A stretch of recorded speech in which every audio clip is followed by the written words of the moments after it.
जय हिंद मेरे प्यारे साथियों। CISF ASI LDC exam success में आप लोग सभी को मोस्ट वेलकम।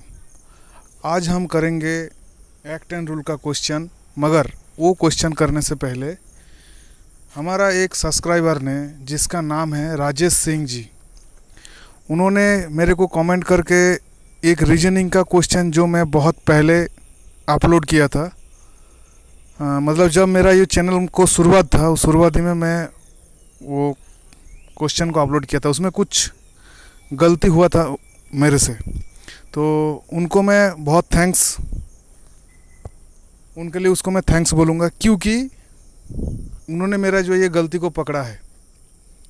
तो चलिए उस क्वेश्चन के बारे में हम बताते हैं। और राजेश जी, आपको मैं दोबारा फिर से बोल रहा हूँ कि आपको बहुत थैंक्स। देखिए इसमें क्या है, क्वेश्चन था कि एक घड़ी में 3:30 है, जिसमें मिनट का सुई उत्तर पूरब की तरफ और घंटे का सुई किस दिशा में होगा, इस चीज़ को पूछे थे। तो आपको इसमें कैसे क्वेश्चन को करना है, सबसे पहले आपको इस चीज़ के बारे में जानकारी लेना है।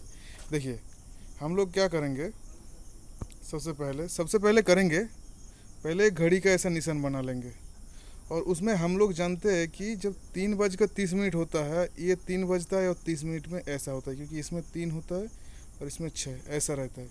और हम लोग क्या जानते हैं, जो हमारा दिशा होता है, ये दिशा होता है, तो हम लोग इधर जानते हैं ऊपर में होता है नॉर्थ, नीचे साउथ, ईस्ट और वेस्ट। अभी ये जो हमारा क्वेश्चन है, इसमें इस हिसाब से पकड़ेंगे तो हमारा देखिए ये 3 का होगा और ये 6 होगा, मतलब 30 मिनट का होगा। मगर उन्होंने क्या बोल रहा है कि ये उत्तर पूरब, तो उत्तर पूरब कौन सा है, देखिए ये हो गया उत्तर, ये पूरब, तो ये उत्तर पूरब में मिनट का सुई है। तो इसी को जब आप घुमा देंगे, आप समझ लीजिए इसी को हम घुमा देते हैं, तो देखिए ये हम समकोण होता है 90 डिग्री, तो ये वाला होगा। तो हमारा आंसर किस में चला जाएगा, नॉर्थ ईस्ट चला जाएगा। और नॉर्थ ईस्ट कहाँ है, देखिए नॉर्थ ईस्ट हो गया, ये ऑप्शन बी हमारा आंसर होगा। तो शायद आप क्वेश्चन को समझ पाए होंगे हम कैसे, मतलब हमारा जो गलत था आंसर, हमने पहले ये आंसर दे दिया था जो ए वाला ऑप्शन को, मगर ये ऑप्शन इसका जो बी है ये आपका आंसर होगा। तो चलिए अभी क्वेश्चन को हम शुरू करते हैं, जो हम लोग एक्ट एंड रूल का जो क्वेश्चन लेके आए हैं।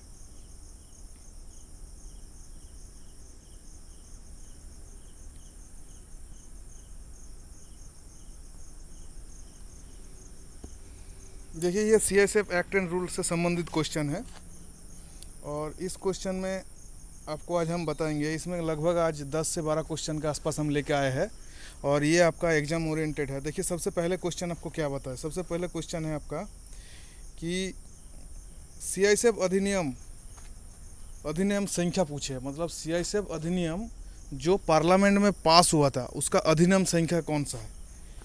तो आप इस वीडियो को रोक के आंसर देने के लिए कोशिश करिएगा। तो देखिए इसका जो आंसर होगा, ये ऑप्शन है, इसका आंसर है ये 1968 का 50 नंबर जो अधिनियम जो संख्या था, वो अधिनियम संख्या में CISF का एक्ट एंड रूल पारित हुआ था।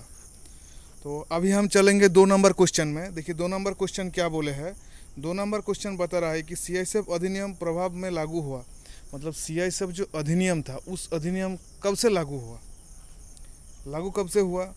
तो देखिए जो प्रभाव में लागू हुआ था वो था 2 दिसंबर 1968, जो प्रभाव में लागू हुआ था। मगर CISF में जो लागू हुआ था, CISF में जो लागू कर दिया था, वो हुआ था 10 मार्च 1969 को। ये इस वर्ड को आपको समझना है, ठीक है। CISF में नहीं पूछे, ये पूछा था जो पार्लियामेंट में जो पास हो गया था, उस चीज़ के बारे में बोले हैं। तो 2 नंबर क्वेश्चन को आप समझ पाए होंगे। चलिए अभी आप तीसरा क्वेश्चन में चलते हैं। देखिए ये तीसरा क्वेश्चन क्या बोले कि CISF एक्ट लागू होता है, कहाँ पे लागू होता है CISF एक्ट। तो ये जब 370 जो आपका वो गलत है, छोड़ दीजिए। इससे पहले हम लोग जानते थे कि जम्मू कश्मीर हमारा भारत का मतलब एक अभिन्न अंग तो था, मगर इसमें रूल अलग चलता था। मगर ये जो है, ये कुछ दिनों का बाद है जो इसको भारत में अपना लिया गया, जो यूनियन टेरिटरी इसमें उसको दर्जा दे दिया गया। तब से क्या है, इस चीज़ का जो आंसर, ये जो क्वेश्चन का आंसर आएगा वो आंसर आपका होगा ऑप्शन डी। क्योंकि अभी वर्तमान में जो CISF एक्ट एंड रूल जो लागू होता है वो ऑल इंडिया में लागू होता है, मगर पहले यही क्वेश्चन आपको पूछा जाता तो आपको आंसर ये नहीं होता, क्योंकि ये तब पहले क्या होता कि जम्मू कश्मीर छोड़ के पूरा भारत में होता। मगर अभी आपको ध्यान रखना है कि आपका जो ऑप्शन डी है ये आपका आंसर चला जाएगा। चलिए अभी चौथा नंबर क्वेश्चन में हम चलते हैं। चौथा नंबर क्वेश्चन में देखिए क्या बोला है, CISF संघ का सशस्त्र बल कब बना। मतलब CISF को जो पैरामिलिट्री का जो दर्जा दिया गया था, सशस्त्र बल का जो दर्जा दिया गया था, ये कब दर्जा दिया गया था। देखिए इसमें नीचे 4 ऑप्शन है, 4 ऑप्शन में से आपको चूज करना है। तो देखिए ये क्या किया गया था, जो ऑप्शन आपका कौन नहीं है, जो फर्स्ट वाला ऑप्शन जैसे ऑप्शन ए है उसमें किया गया था कि 15 जून 1983। इस डेट को पक्का याद रखिएगा, ये बहुत मोस्ट इम्पोर्टेंट डेट है। कुछ डेट है जो आपको पक्का याद रखना है, जैसे कब जो आपका रांची में हेवी कॉरपोरेशन में कब आग लगा था, कब जांच कमेटी बैठे थे, उसके बाद कब पार्लियामेंट से पास हुआ, CISF एक्ट कब लागू हुआ, CISF ने कब अपनाया, उसके बाद अब कब जो सशस्त्र बल अर्थात पैरामिलिट्री के में अंडर में आया। ये सब क्वेश्चन बहुत इंपॉर्टेंट है, ये सब साल को पक्का याद रखिएगा। चलिए अभी नेक्स्ट क्वेश्चन हम लोग 5वां नंबर क्वेश्चन में चलते हैं। देखिए 5वां नंबर क्वेश्चन है कि CISF द्वारा तकनीकी परामर्श सेवाएं प्रदान करने का प्रावधान वर्ष में किया गया है, किस वर्ष में किया गया है। मतलब CISF द्वारा जो तकनीकी परामर्श सेवाएं देने का जो प्रावधान किस वर्ष में किया गया था। तो ये जो आपको ऑप्शन है, देखिए इसमें आप करने का कोशिश कीजिएगा। ये ऑप्शन है आपका 1999 को। ये हुआ था जो कंधार में जो हाईजैक हुआ था, हाईजैक घटना के बाद ही इस चीज़ को हुआ था। तो ये ऑप्शन को पक्का याद रखिएगा। उसी के बाद 2001 में जो जयपुर एयरपोर्ट था, CISF को सबसे पहले मिला था जयपुर एयरपोर्ट, और एयरपोर्ट में क्या हुआ था, CISF सबसे पहले वो अपना सेवा देना शुरू किया था। ठीक है, अभी चलते हैं हम लोग 6ठा नंबर क्वेश्चन में चलते हैं। देखिए 6ठा नंबर क्वेश्चन क्या है। 6ठा नंबर क्वेश्चन आपको पूछे है कि प्रावधान के अनुसार महानिर्देशक की नियुक्ति की गई है। मतलब जो CISF जो एक्ट और रूल जो एक्ट बना था, रूल नहीं जो एक्ट बना था, उसमें जो आपका महानिर्देशक उसका जो नियुक्ति किया गया था किस एक्ट का तहत किया गया था, इस चीज़ को आपको पूछना चाह रहा है। इसमें क्या है, जो आपका वर्ड है, ये वर्ड थोड़ा क्या है कि अटपुटंग आपको लग सकता है, क्योंकि ये क्या है शुद्ध हिंदी है, इसलिए आपको उटपटांग लग रहा है। मगर इस चीज़ को आपको अच्छा से समझना है। तो इसमें यही पूछे है कि जो आपका महानिर्देशक है उसको जो अपॉइंटमेंट किया गया, सिर्फ महानिर्देशक नहीं, आपका जितना भी AC से लेकर मतलब असिस्टेंट कमांडेंट से लेकर आपको DG तक जितना भी आपका मतलब जो पर्यवेक्षक अधिकारी बताया जाता है, जो आपका सुपरवाइजरी ऑफिसर होता है, उसको नियुक्त किया जाता है। उसको जो आपका धारा आपका 4 के तहत आपका किया जाता है। ठीक है, इस चीज़ को आप ध्यान रखिएगा। धारा 5 में क्या होता है, enrol member of the force.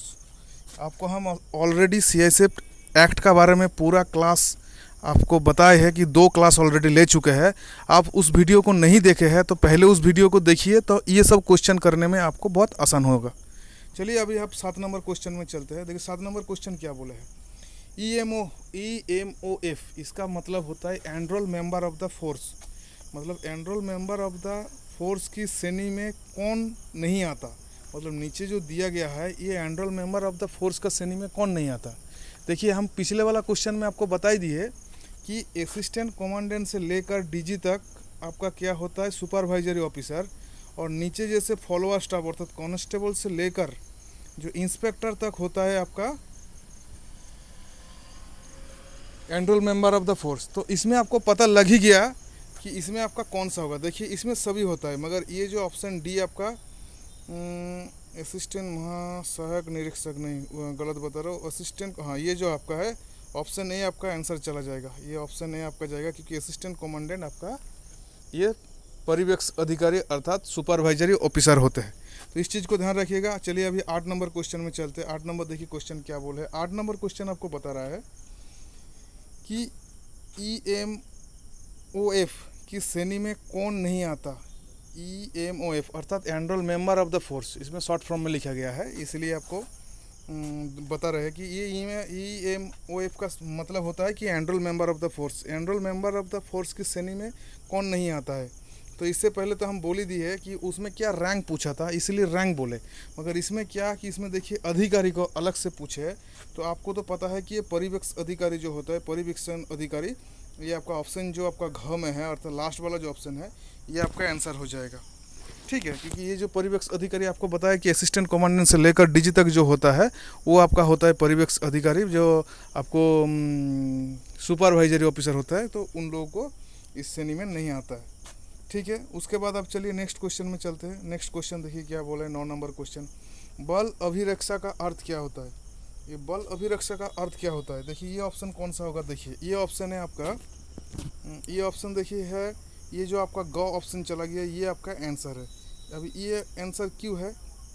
ये ग है क्योंकि CISF नियम में प्रावधान के अनुसार एक MOF की व्यवस्था, ये आपका ऑप्शन आंसर हो जाएगा। ठीक है, तो चलिए 9 नंबर क्वेश्चन भी हो गया। अभी 10 नंबर क्वेश्चन में चलते हैं। देखिए 10 नंबर क्वेश्चन, ये है 10 नंबर क्वेश्चन। देखिए 10 नंबर क्वेश्चन आपको क्या बोला है? 10 नंबर क्वेश्चन आपको बोला है, सॉरी इसमें थोड़ा डिस्टर्ब कर रहा है। 10 नंबर क्वेश्चन ये है कि प्रबंधक निर्देशक शामिल नहीं है। ये चारों ऑप्शन में से किसमें प्रबंधक निर्देशक शामिल नहीं है? ये ऑप्शन आपका डी आपका जो है लास्ट वाला जो ऑप्शन है, ये वाला आपका आंसर हो जाएगा, इसमें शामिल नहीं है। तो इस चीज़ को आप ध्यान रखिएगा। ठीक है, चलिए आप 11 नंबर क्वेश्चन में चलते हैं। 11 नंबर क्वेश्चन में क्या पूछे देखिए कि बल के सदस्य में शामिल नहीं है, अर्थात बल के सदस्य में शामिल कौन नहीं है? तो इस चीज़ को आपको देखना है। देखिए इसको ध्यान से देखिए। ठीक है, बल का सदस्य में क्या, इसमें मतलब ये जो आपका दिया गया है तीनों में, देखिए तीनों का तीनों आपका शामिल होता है। इसका मतलब ये हमारा ऑप्शन डी जो हमारा आंसर चला जाएगा। ठीक है, ये 11 नंबर क्वेश्चन भी हो गया। अभी हम चलेंगे 12 नंबर क्वेश्चन में। देखिए 12 नंबर क्वेश्चन, ये देखिए 12 नंबर, सॉरी ये जो 12 नंबर क्वेश्चन मिसिंग हो गया। चलिए ये हमारा नंबरिंग थोड़ा गड़बड़ा गया है। ठीक है, देखिए इसमें इसको 12 नंबर पकड़ लीजिएगा। चलिए ये 12 है,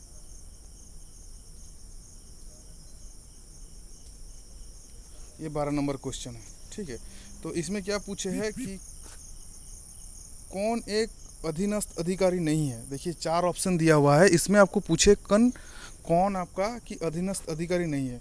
तो इसमें आपको शायद आपको पता लग जा रहा है कि कौन अधीनस्थ अधिकारी नहीं है। देखिए इसमें हेड कांस्टेबल जो होता है, ये अधीनस्थ, हेड कांस्टेबल क्लर्क जो होता है, ये अधीनस्थ अधिकारी नहीं होते। तो आपका ऑप्शन ही जो ग अर्थात सी ऑप्शन में आपका चला जाएगा। अभी 14 में आपको पूछे है कि एक सबऑर्डिनेट अधिकारी कौन है? तो सबऑर्डिनेट अधिकारी आपको जो पूछे इसका बारे में आपको आंसर देना है। तो ध्यान से देखिए, जो अधिकारी के तहत ये जो बोलते हैं वो सबऑर्डिनेट अधिकारी नहीं होते। सॉरी, इसमें 4 नंबर नहीं होगा। इंस्पेक्टर आपका सबऑर्डिनेट अधिकारी नहीं होते। ठीक है,